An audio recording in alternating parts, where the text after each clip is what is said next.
अधिकार मिला है। और मैं ये भी कहना चाहूंगा, इतना ही नहीं सर, रिजर्वेशन में इन्होंने ऐसी घुसपैठ की है माइनॉरिटीज की कि अभी एक केस जो था हाईकोर्ट ने क्वैश किया है पश्चिम बंगाल सरकार का। सर इन्होंने ओबीसी के आरक्षण में ऐसा किया, आगे का दरवाजा खोला, पीछे का दरवाजा खोला और रोशनदान भी खोल दिया कि किस प्रकार से अपने वोट बैंक के सारे लोगों को माइनॉरिटी में लाया जा सके।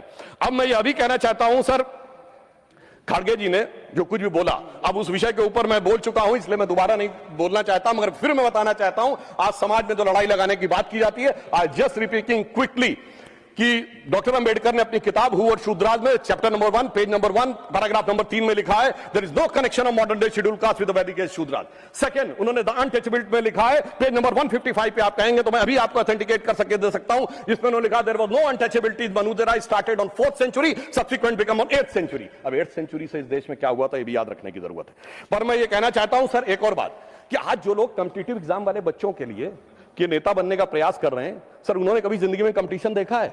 कभी नहीं देखा सर।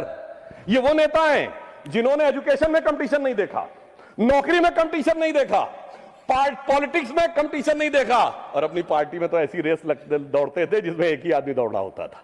तो आप सोचिए कि जिन्होंने कभी रियल में कॉम्पिटिटिव एग्जाम क्वालिफाई नहीं किया, मतलब फेस ही नहीं किया। दूसरी तरफ हमारे नेता नरेंद्र मोदी जी जमीन से एक एक परीक्षा को पूरे करते हुए किस प्रकार से उभर कर सामने आए, तो साफ समझा जा सकता है। मैं सर कोट करना चाहता हूं, सर दुनिया की सबसे बड़ी, सर आपने अपने टर्म में बोलिए, दुनिया की सबसे बड़ी कंपनी एनवीडिया के चीफ सर जेनसेन हुआंग ने 23 सितंबर 2024 को कहा है, एनवीडिया के सीईओ ने, उसने कहा whenever I meet PM Modi I find an incredible student in him.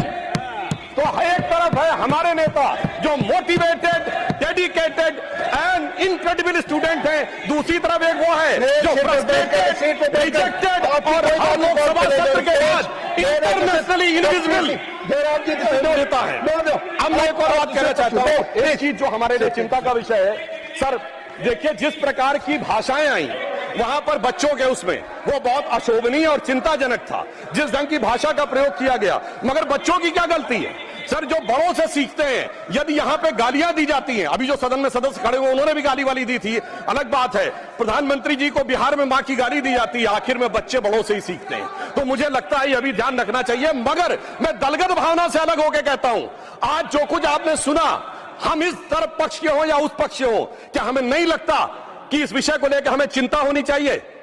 इस पे पूरे सदन को चिंता होनी चाहिए और इसका मार्ग प्रशस्त होना चाहिए। इसलिए मैं सदन की तरफ से कहना चाहूंगा